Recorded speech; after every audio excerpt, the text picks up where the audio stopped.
Thank you very much. Good evening, Mr. President. I think the first thing I want to acknowledge is that the President was right when he said we're misled.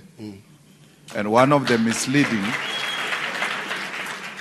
misleading things which I was telling Zizi now was, we were told that the President, if he goes back to office, he will amend the Constitution of the Republic of South Africa so that he stays forever in power in South Africa. The second one was that he's concocting charges against President Zuma.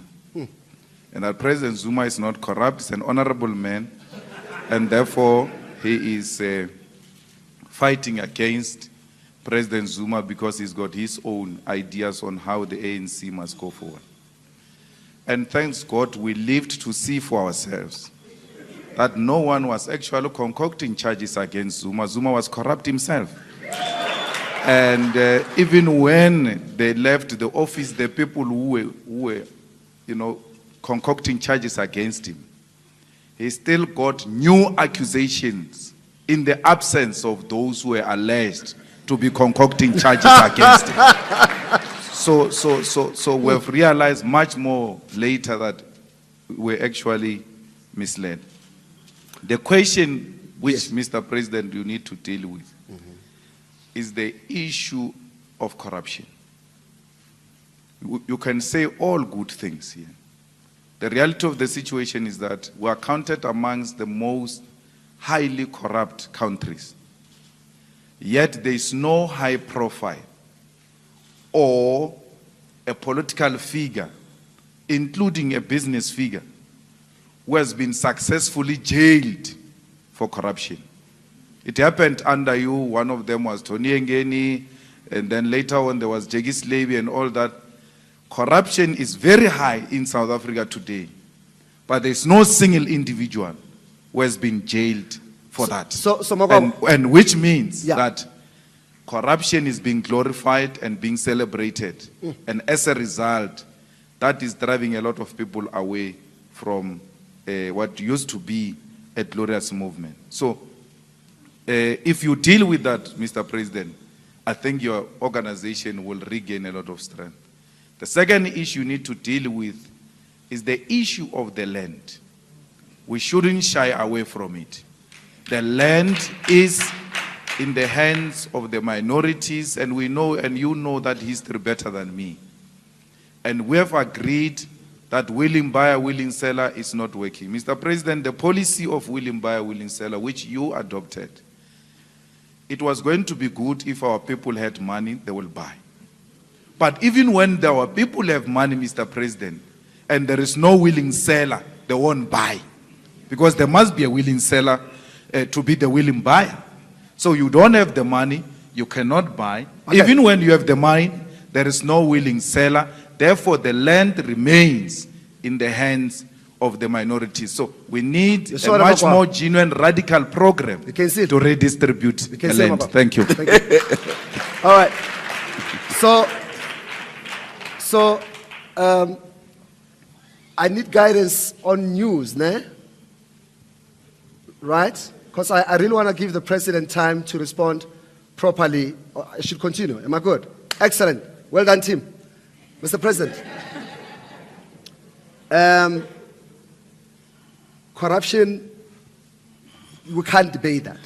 But I think Juju raises a matter that I want us to attend to under the broader context of the economy, land, right? And I want to go there by, earlier on, the 75-year-old man spoke. We have an economist in our midst, ladies and gentlemen. Master of Economics, President Mbeki. Technical recession. Downgrades after downgrades. In your birthday message, you say the center, it is clear that the center doesn't hold, that we are not in a good space in the world, on the continent, but in South Africa, it's there for everyone to see. Let's go to the land question, and we'll address quite a few things around your own view around the policies that you led. The ANC. Yes. Juju is correct. Yes. We have to discuss very seriously Yes. the land question. Yes, sir. The EFF has come to certain conclusions about the land question, which is stated. Right. I would start somewhere else. I would say let's discuss it seriously. Please.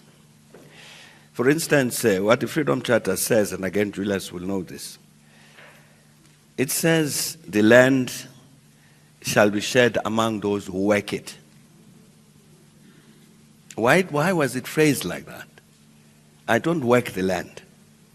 I live here in Johannesburg. It says the land shall be shared among those who work it. If you said to the ANC, go back to the Freedom Charter and act according to what the Freedom Charter says,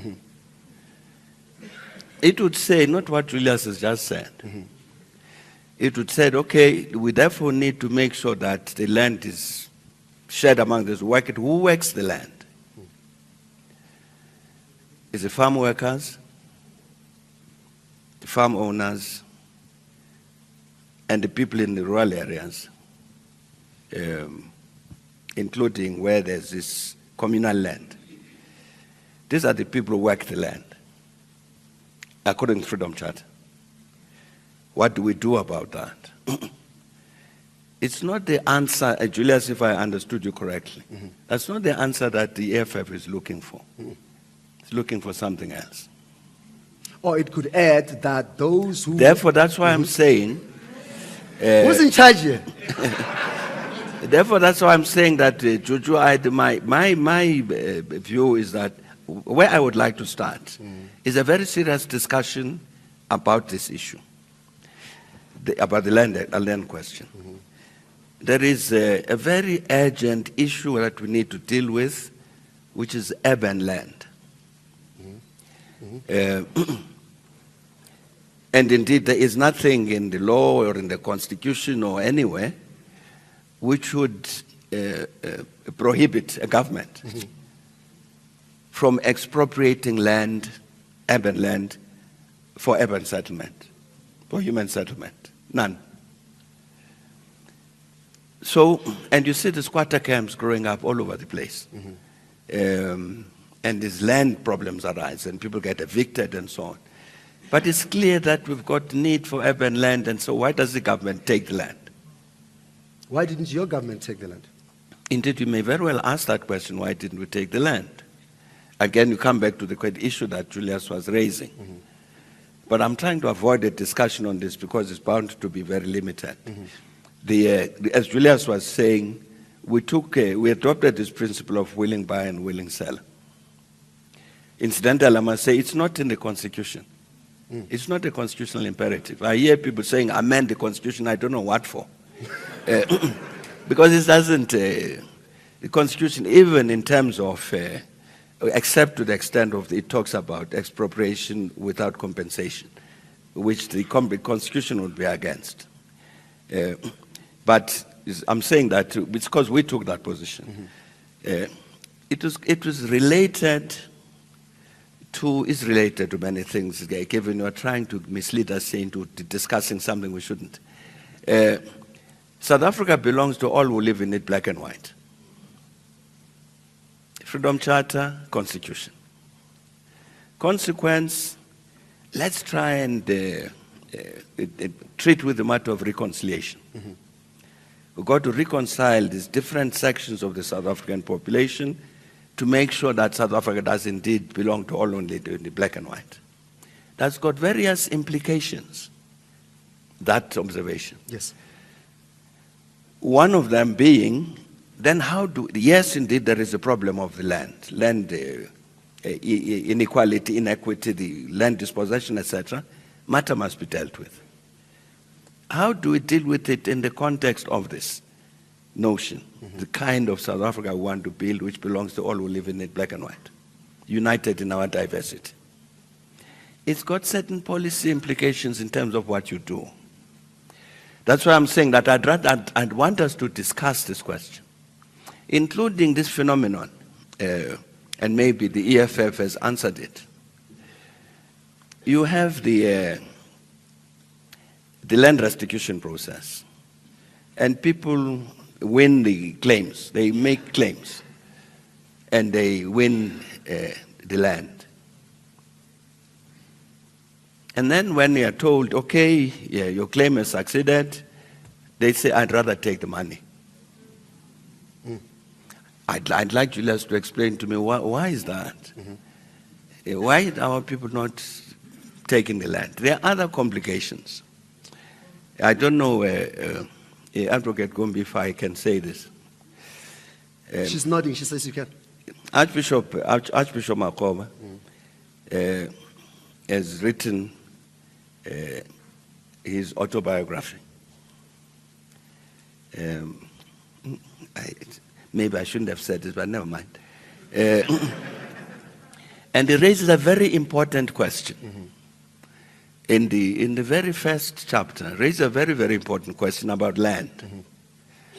And he says the Makoba people who come from what is called Makoba's Kloof, their land got taken by force in the 19th century. And unfortunately, when we decided on the period during which you could reclaim land, we said from 1913 onwards. So he says, therefore, they didn't have this possibility to reclaim land. But it was still, some other piece of land was taken after 1913.